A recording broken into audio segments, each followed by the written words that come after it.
Good evening. Good evening. Hello. Welcome everyone to Lang Lab South Bend and to tonight's pop-up university. I just wanted to say a quick hello. My name is Stephanie Risk. I am the owner here at Lang Lab South Bend. We have been supporting and collaborating with Indiana University on pop-ups universities since September 2019, and got a little creative during the pandemic, did some of these sessions over Zoom, and have resumed them, and we are absolutely thrilled to be a location where the amazing faculty at IUSB, who I think are the best in Indiana for sure, are able to, as an alum of IUSB, I can say that with full certainty, are able to come into the community and share their knowledge and their research with people who are interested in learning a little bit more about it. I will go ahead and turn it over to Elizabeth to give you a little bit more information. She's going to talk a little bit about the cafe and the bar. If you haven't been here before, both are in that direction. Larger set of restrooms are in that direction. If you know, get a little stressed later, you might need a drink, you know, a snack, a cookie, a chocolate chip cookie or something. Those folks over there can help you out. All right, thank you very much.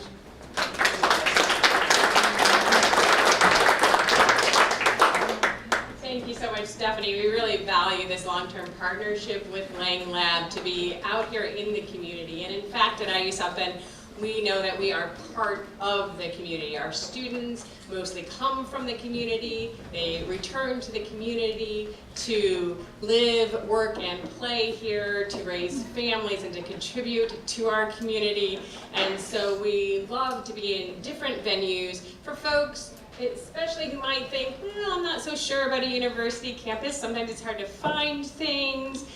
So it's great to be here at Lang Lab. As Stephanie mentioned, I did want to say a little bit more. We do appreciate this partnership. Lang Lab is a place that incubates ideas, but also new businesses. And so there is a cafe that has focaccia and pizza and Italian sodas and coffee and lattes and steamers, so you can find that. If you did want something a little stiffer, there are cocktails. There are also mocktails a little further down at the bar, as well as beer and wine.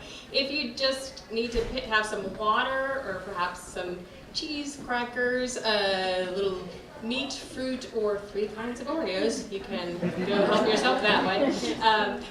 Our student workers love different flavored Oreos. I do want to say a thank you to the American Democracy Project, American Democracy Club, students who are here tonight, David, Jared, Caleb, and Anna, for all of their help signing up.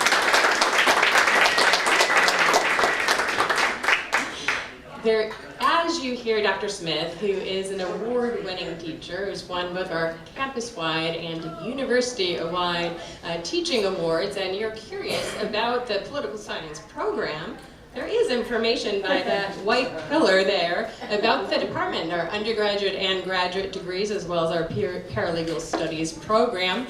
And you can be, like me, a non-degree student at IU South Bend, so you could sit in a whole class with Dr. Smith. I didn't know I was going to say that, but I can't help give a little plug for my department. I am a political science professor at IU South Bend, as well as director of community engagement, and it is in that capacity that I'm here tonight to welcome you to Pop-Up University. Tonight we are talking about the U.S. presidency and the growth of executive power. And our speaker is Dr. Jamie Smith, who is an associate professor of political science at IU South Bend and director of our Masters of Public Affairs program. He teaches classes on U.S. political institutions, including Congress and the presidency. And his research is focused on urban governance with a specific focus on large-scale urban development projects.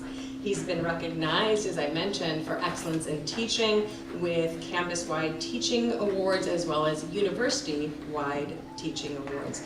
He was awarded the IU South Bend Distinguished Teaching Award in 2021, and in 2023 he earned the Frederick Bachman-Lieber Memorial Award for Distinguished Teaching, which is Indiana University's oldest teaching award.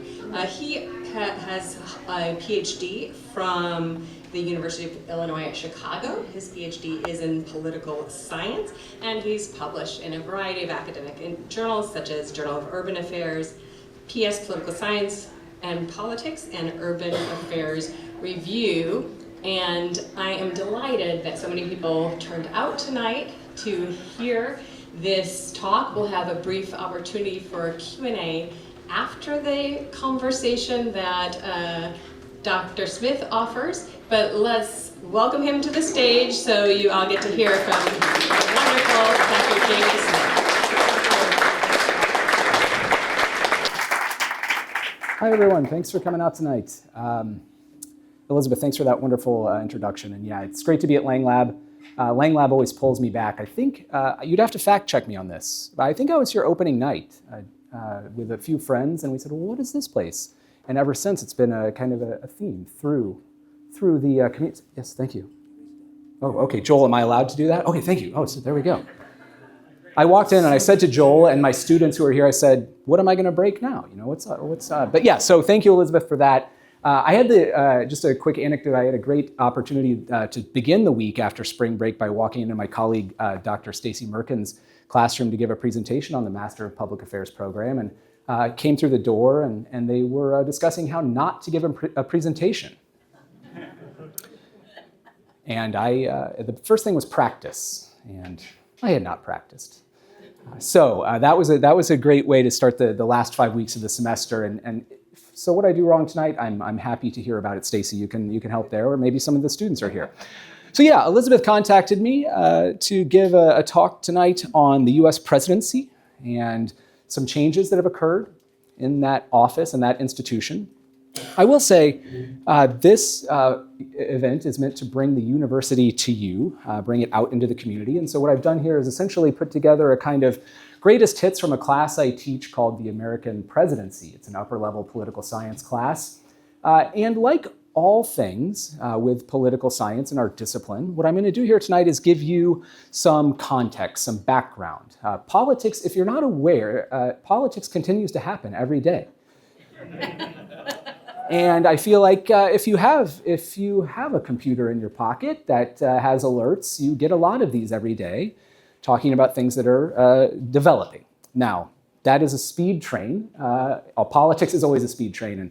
And my family, my friends will say, hey, it's an interesting time to be doing what you're doing, isn't it? And I'll say, you know, it's always an interesting time to be doing that. So what I'm going to do tonight, at least for the part of the talk that I'm going to be giving, is give you a little bit of a roadmap to think about presidential power and the way it's evolved, and focus on institutions and focus on some of the things that political scientists do.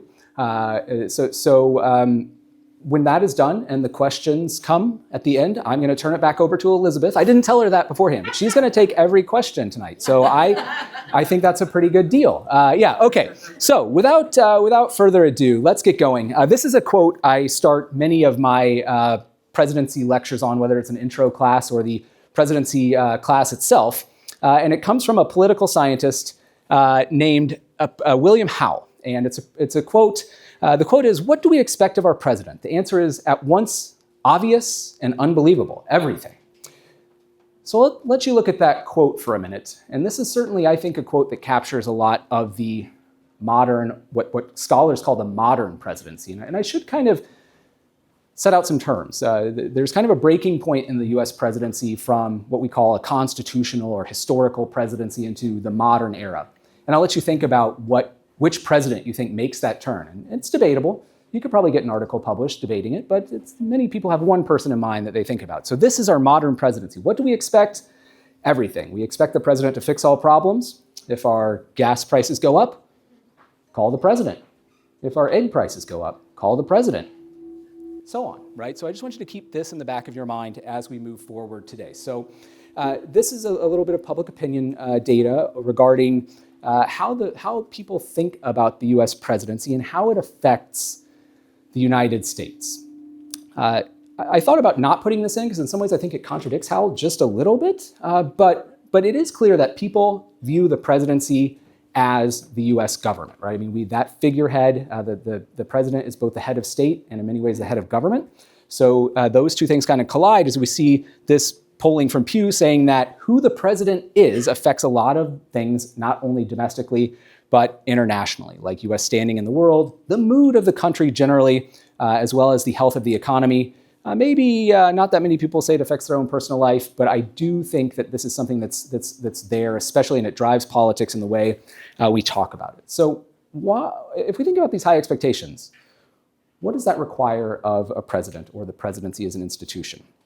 I think one thing is the capacity to deliver on promises. This, by the way, number one, comes up with my students. What do you expect a president to do? My students always tell me I expect the president or any elected official to deliver on campaign promises. If an elected official tells me they're going to do something, I want that person to do it. Second, politicians, and especially the president, need the power to act. And this kind of comes into the theme of the talk with asking essentially just how much power presidents have. And we'll get to that in a minute. Another big component of the presidency is the political skill it takes to bring others along with you, especially in our system of divided power and checks and balances. It can't just be one person. You need political skill first to attract voters and also usually to bring Congress with you. Again, a little bit of foreshadowing there. So some questions we'll think about tonight. Just how powerful is the presidency? One interesting thing with scholarship on the presidency, and historians may have seen some of this as well, is that if you ask a president themselves about this, they'll say, I was always constrained. The media hated me. Congress hated me. I couldn't get anything done. Everyone was out to get me. I have no power. And then you read critiques of the presidency and you read about the imperial presidency and unlimited power. So we'll talk about that and look at the expansion of power and just how powerful the presidency is and has become. We're also going to look at political scientists and how they talk about the presidency. That's the pop-up university part of this. So that'll be nap time. So first part's interesting. Second part, academic, feel free, you zone out, look at those alerts. They're coming in right now. The world has changed. Also, on a theme here, can a president do that? I feel like, again, a lot of alerts and emails I'm getting today when it's coming from journalistic reporting is, can the president do that? Why? Why not? We need to get to the bottom of this. And again, we'll consider some examples over history as well as some current examples. And I anticipate some questions on current examples as we get going. Now, Joel, just I'm not allowed to pace, right? Or I can move? I can pace? No, see? No.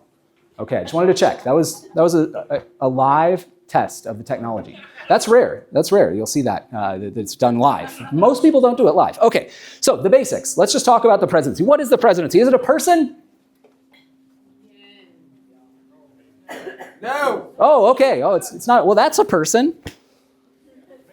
I don't know. I've read some fiction. I don't know. Okay, so, or is it an institution? Here's a complex map of the US government. Don't look at it too long. It's a big entity. Oh, it's changing a lot, right? I mean, it always goes through fluctuations. I think we're in a fluctuation right now. But if you look at the central part of this diagram, you're seeing what we know as the executive branch. And maybe it's been a few years since you've taken an intro to government class, so I will do just a bit of basic review here. But the thing I want to highlight is that when you're talking about the president, yes, we have Lincoln, we have Roosevelt, we have others who are the person. But below that, now in our modern presidency, we have all of these offices even within the White House, right? So this is a process that begins under Franklin Roosevelt in extreme. Dwight Eisenhower came in and really institutionalized and formalized a lot of these processes. And then below that, you have even further independent agencies and government corporations, regulatory agencies that constitute the executive branch. So the executive branch, again, it's tough to keep up day to day, but for a long time, it was the largest employer in the United States. It's a big entity. Millions of people work for the federal government. And most of those people work in the executive branch. So when we talk about the presidency in political science, we think about the people, but we also think about the institution and how it has changed. So let's get into some power. That's the theme of the talk tonight. Let's talk about power a little bit. So I want to point out something that's I think critical to understand about the presidency and how it's changed especially. And that is language in the Constitution. And I'm giving you two examples here from Article 1 of the Constitution, which of course deals with the legislative branch, and then Article 2 on the right, which deals with the executive branch and the presidency. So just take a minute, not a minute, take 14 seconds, read those.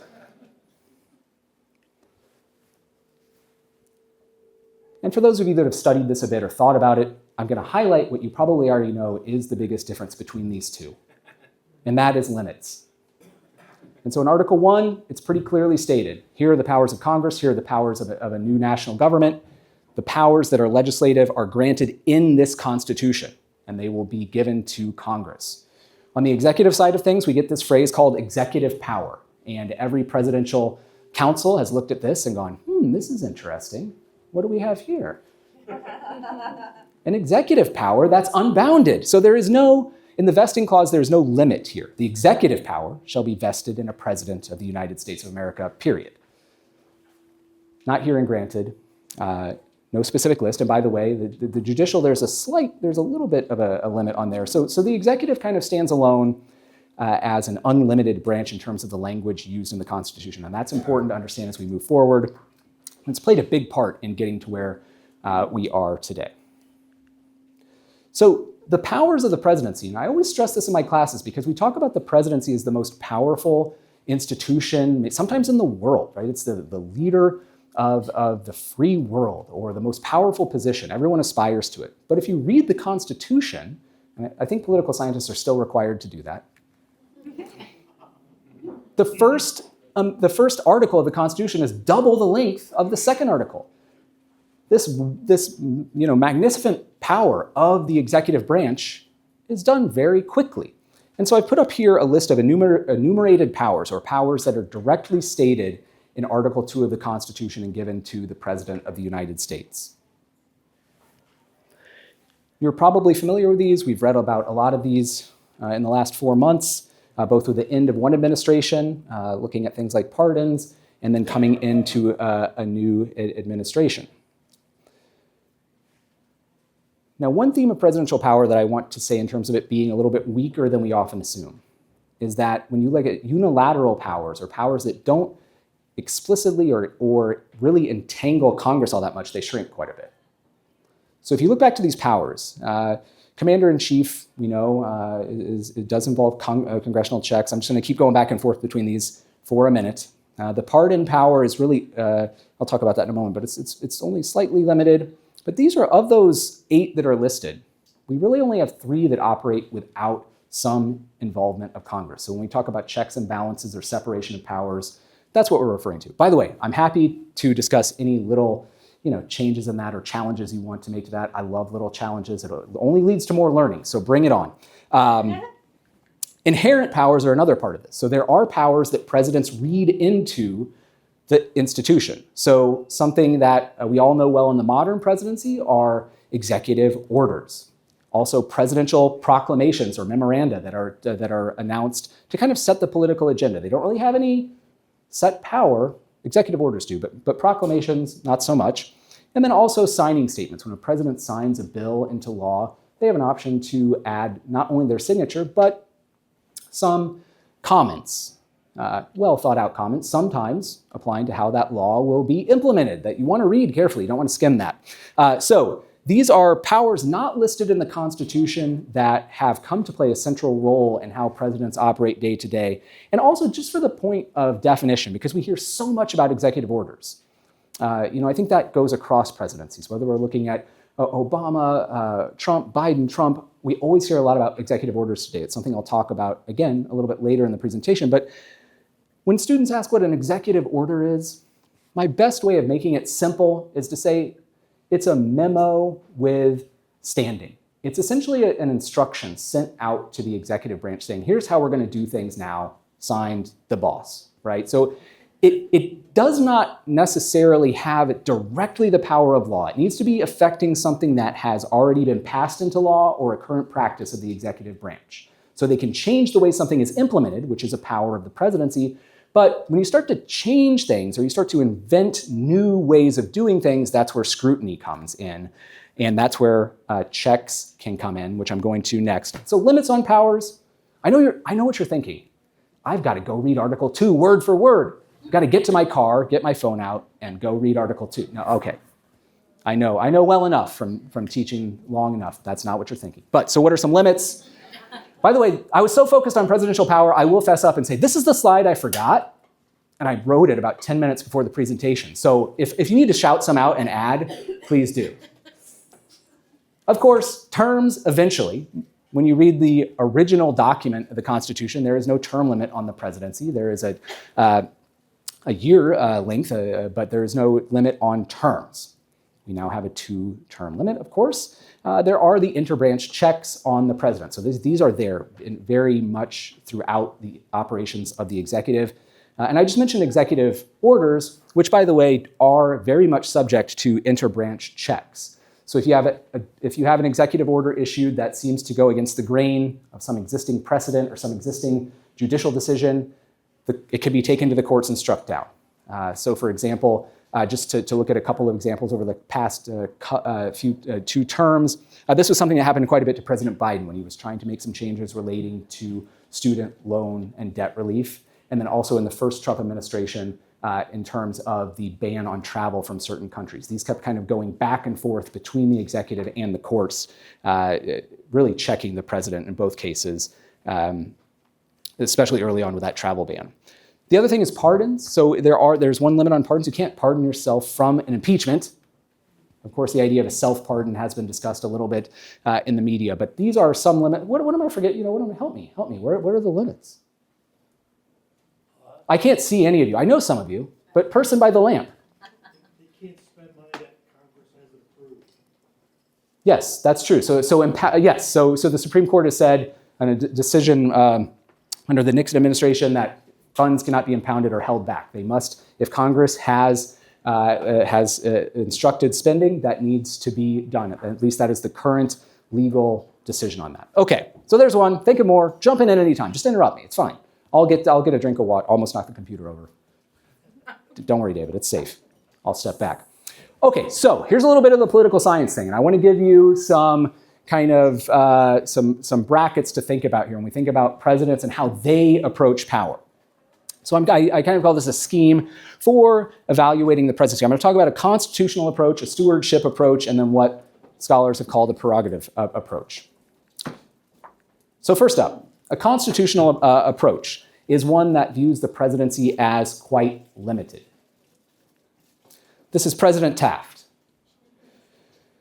He followed President Teddy Roosevelt, and one of the things he said after reflecting, he also served in all 3 branches of government, by the way. The president can exercise no power which cannot be fairly and reasonably traced to some specific grant of power in the federal Constitution or in an act of Congress. So that very much embodies the idea that the presidency should be limited to the statutory mentions of its powers, both in the Constitution and in acts of Congress. Stewardship theory, however, looks at the presidency slightly differently.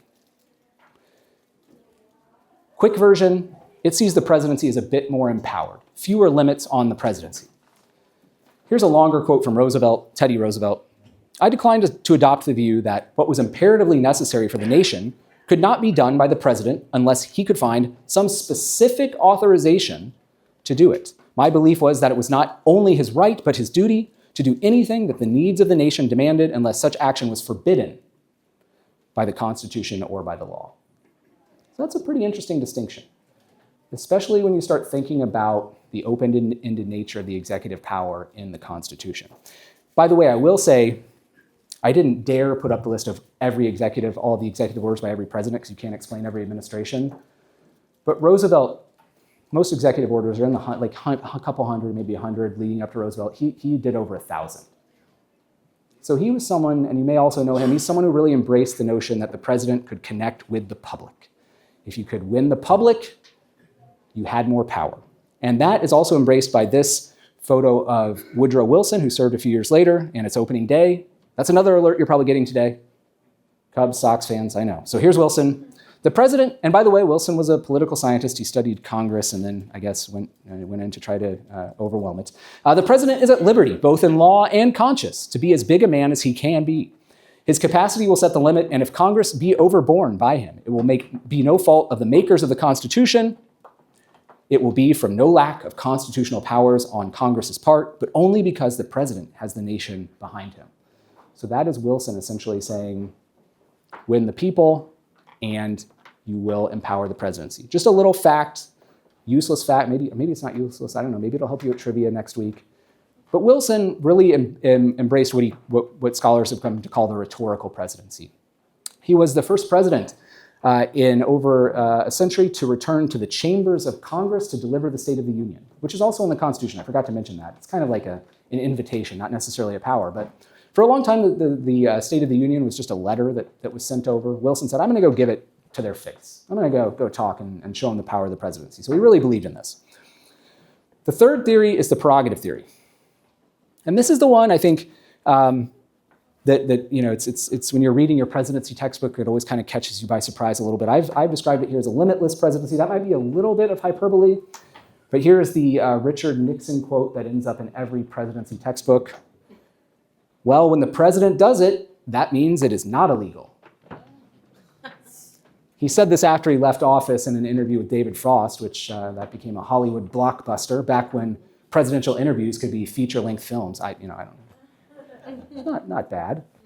And by the way, I mean, I think this kind of came into light a little. When I was looking for this quote, you see a lot of analysis today was essentially saying that this was one of the key decisions or findings of the Supreme Court in Trump v. United States in 2024, that there is quite a bit of leeway for a president of the United States on actions taken while in office and in the term of the presidency. So this quote, again, in nearly every presidency textbook, and something to think about when we think about that prerogative theory.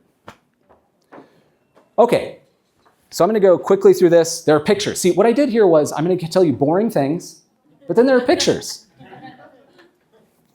My students who are here are like, wow, I wish he'd do that in class instead of only the boring. He really tends to emphasize that. Okay, so political science and presidential power. Political scientists, this is one of the things we study. We want to know who has power to get what done, and how resources are distributed, and how interests are reflected in that, and also how institutions come to be shaped to reflect those specific interests.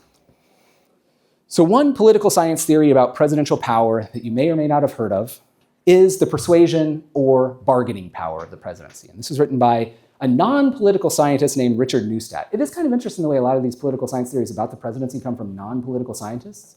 Neustadt had been a part of the Franklin, Roosevelt, and Harry Truman administrations, and then wrote a defining book on presidential power, which essentially said, don't look to the Constitution for power, look to how presidents can bring Congress along with them. It's a very 1930s, 40s, 50s, 60s kind of idea, right?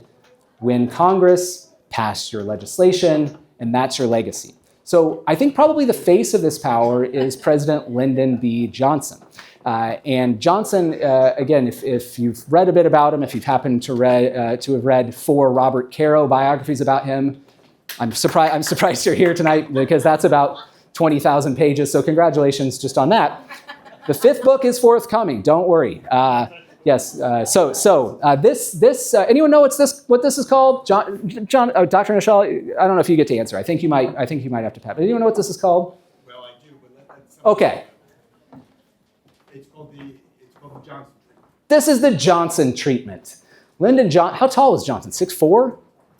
He was pretty massive. Okay. He was not afraid to get up in your space and talk to you about things. This is actually him talking to his Supreme Court nominee, I guess giving him some friendly advice for the hearings ahead. This is Abe Fortas. The internet is littered with pictures of Johnson cornering people, getting in their face, talking to them about what they should be doing with their votes. He is known to be, obviously before the presidency, he was a very commanding and successful majority leader in the US Senate, had served in the House before that, really known for his prowess to get things done, to get things moved through Congress, something that really we don't have much of a comparison with today. So that is the idea of bargaining. You need to work with Congress, and that's where your power really comes from. Congress must respect you. Another theory I want to just mention quickly that became prominent in the 1980s is something called going public, which students love, and I think it's fun to talk about. This was a theory by the political scientist Samuel Cornell, who essentially said, forget Congress for a moment. Yes, you need them, but it's the people who will empower you, drawing on Wilson a little bit. Cornell says, go to the people and they will put pressure on Congress. Cornell's book focused on President Ronald Reagan and his efforts in his first term to pass major tax cuts. And so I found this picture of Reagan on the stump. The idea of going public is that you go out and you speak to the people. This is your way of winning their favor. Now, I think today this has changed quite a bit because Reagan was president in a time when we still had essentially a traditional mass media resembling the kind of broadcast era. We were starting the cable news era, but he could still really command the narrative. That was a major power of presidents that has changed quite a bit today. And research shows this is very difficult for presidents to do today.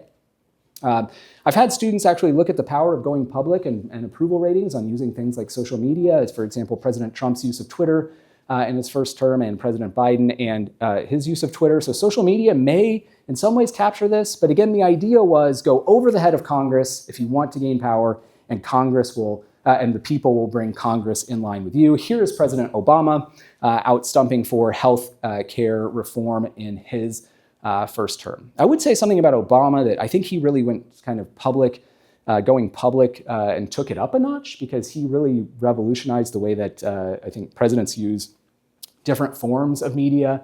You couldn't really turn on late night or specific shows.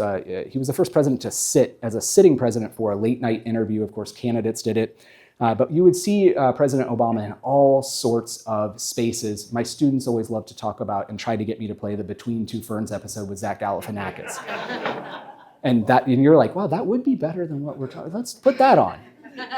I had it on my jump drive, but sorry. No, okay, yeah. So President Obama, he also hosted the Colbert Report at one point in time. So he was kind of going public. That wasn't always just to like pass healthcare reform, but to essentially remind people that there was an option to sign up for subsidies and things like this. So presidents going to the public. I saved the most complex for last because I think it's also important in kind of getting to my main theme for the night, which is where we are today in terms of the presidency and its power. And this is a theory that's really more based in institutions and time. It's by a political science named Steven Skowronek. And he wrote about two kinds of political time, or two types of time. Political time and secular time. And his whole theory about presidential power was that it mattered who you were, it mattered your leadership skills, it mattered your media management, but what also mattered was something you couldn't control, which is the time in which you served and also the point at the arc of party power in which you served. And you're going to get that in just a minute, I hope, because it's a long book and we don't have time, but I think I may have captured. So he came up essentially with different types of presidents. And he talked about this in the context of the party system and what he called political time. One type of president he identified was a president of Reconstruction, a president who started a new political era, made significant change that shaped the country for decades. These presidents, as identified by Skowronek in the original version of his text, were Jefferson, Lincoln, and Franklin Roosevelt. That these are often cited as some of the most powerful presidents. They did the most to change the country at the time they served. They are the people, when you see public opinion polling on who the best president was, these three are pretty much a lock for top five. They're always in the top five. George Washington also is in there. But these three pretty consistently in the top five. Lincoln usually is number one. So those presidents of Reconstruction, they were powerful not just because of who they were, but also because they served at a time when their party was on the rise. They had the ability to shape a vision of the future. The next type of president is a president of articulation, a president that follows that president of Reconstruction. So these presidents' names you see here are presidents who would have served after those reconstructive presidents. They are presidents who further implemented those visions, right? So Madison and Monroe for Jefferson, T. Roosevelt for Lincoln, and Truman for Roosevelt. So it's all about cycles. And you'll know in a minute where the cycle ends. So we'll go to presidents. By the way, you don't want to be on this list. Presidents of disjunction. So these are presidents who served at the end of party eras. John Quincy Adams, Herbert Hoover, and Jimmy Carter. Right? So these are, if you think, and probably the one you're most familiar with in terms of an arc of political party system would be the most recent, which is Carter there, essentially serving at the tail end of what we might call that kind of long-term coalition between New Deal Democrats and Southern Democrats, right? That was a long term in which Democrats very much dominated the legislative branch. They held the presidency for a good portion of those years between 1933 and 1981. So he is at the end of that. So again, this is something we think about presidents and their power. Some of it might just have to do with when you serve and where you are in your in your party's arc of power. So as we move towards the end of my comments, which the magic of technology, I can see how long, at least, well, this is how long the computer's been on. Methodology is important. I don't think I've been talking that long. I don't know, maybe. Okay, so this idea I want you to think about, because I think in terms of a lot of the popular, and kind of partisan critiques of presidents comes from the power of the executive to do things unilaterally. And that has become an emerging trend in the presidency. We see it right now in terms of acting without Congress or attempting to. We've seen it in many other contexts along the way. So this is the idea of secular time. So secular, of course, we know that word meaning in many ways. So this is essentially saying that it's at the same time you have political time and you have all those arcs and you have Roosevelt to Carter and you have Lincoln to Roosevelt, you also have time just moving along. And that secular time is more focused on the institution of the presidency, and it continues to gain power. It continues to seek power. Political scientists will tell you institutions are not neutral actors. Institutions want power. Bureaucracies want power. They want jurisdiction. They want to make decisions. So the presidency keeps rolling. And that is the important point I want to get to here as we start to conclude and think about some questions and discussion of what we've seen over the past few administrations and recent time. So here's one I love, and this might just be my inner political science, but I love this little factoid from one of the first presidency textbooks I ever used in class, talking about the expansion of the executive. That if you look at the presidency before Franklin Roosevelt, it was, very much a department. You had to focus on executive departments. You had to focus on the operations outside of the White House. Well, we've been moving towards a much more centralized White House, and this was, this was kind of a start of that. You start to see people bringing in very close advisors. Eisenhower was the first person to bring in a chief of staff. That's a new idea. So again, I mentioned him earlier. He brings in a lot of those organizational ideas from the military into the White House. We see a big expansion of that. So if you compare that to the Biden administration had around 560 staff members when it left office. That is not a first, so it hasn't just continued to grow and grow and grow. President Nixon also had a staff in the 500s, and it varies from administration to administration because presidents have all the power to kind of structure their White Houses. They can determine different offices and things like this. Another theme that we don't have a lot of time to get into tonight, but I wanted to make a little bit of a connection. We've been hearing a lot about executive reorganization in the past couple of months, and that is not something that is entirely new. There have been many commissions over time aimed at changing and streamlining the executive branch or changing it to be more effective. And in 1939, something was created called the Executive Office of the Presidency, which was essentially an institutional acknowledgement that the presidency was too big for a few people to manage. We need policy advisors. We need people to develop policy.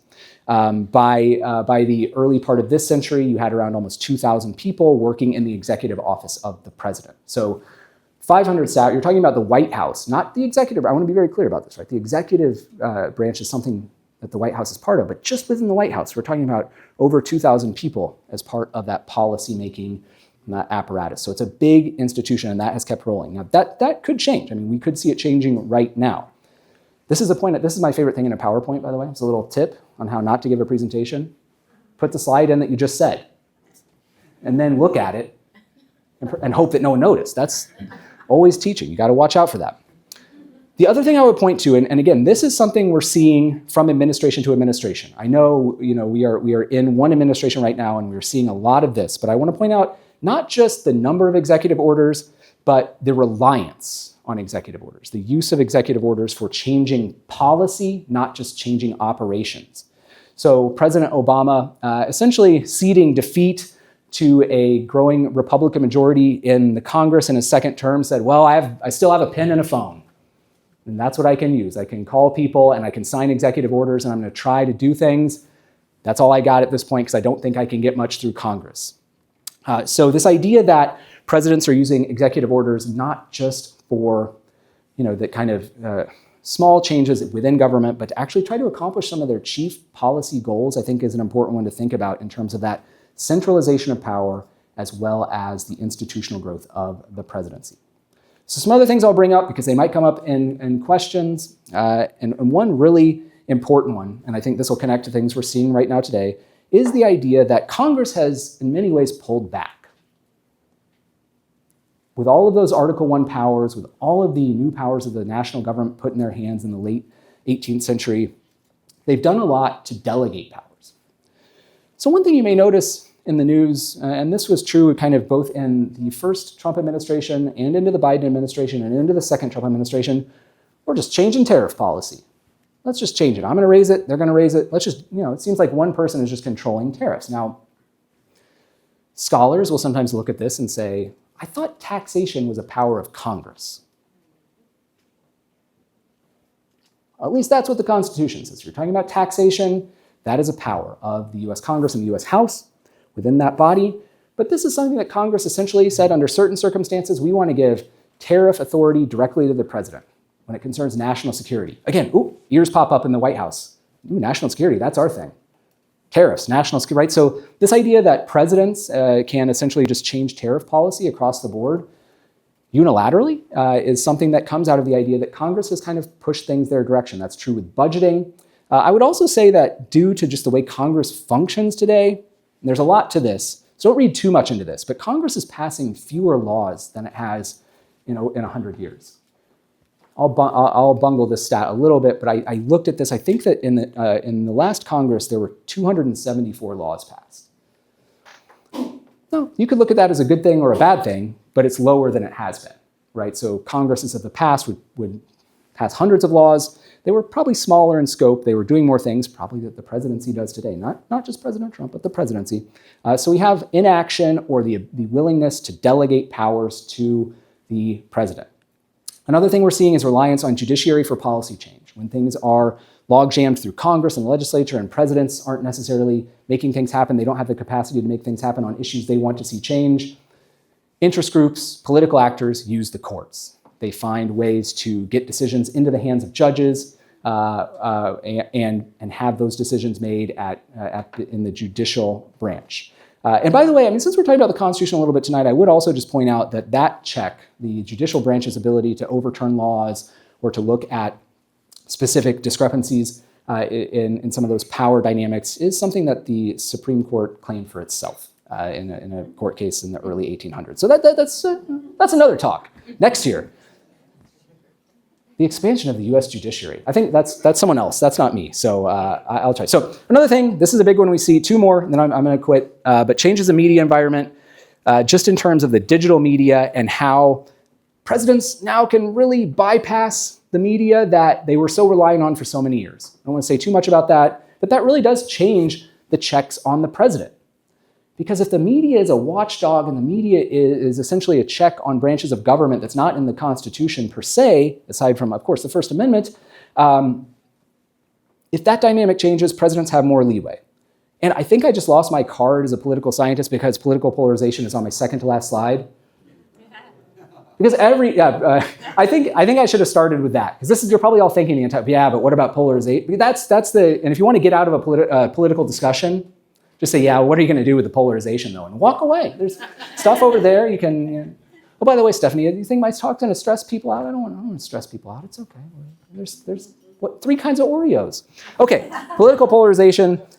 So if you look at political data, opinion data on presidents, it will astound you. It's something I forgot to put in the presentation. But it will astound you the kind of distrust of each president from the other party. These numbers, when you look at Republicans' approval ratings for President Biden or Democrats' approval ratings for President Trump, they are, within the margin of error sometimes like 0, right? So it's like 3.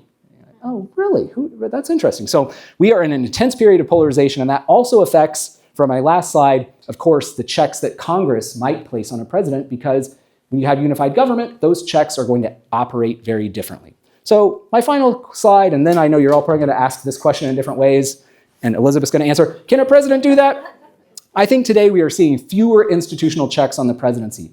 And again, I'm not taking a position that that's a good or bad thing. I want to be very clear. I'm not here saying, yes, and that's the way, read Article 2. But that, I think, is something we are seeing.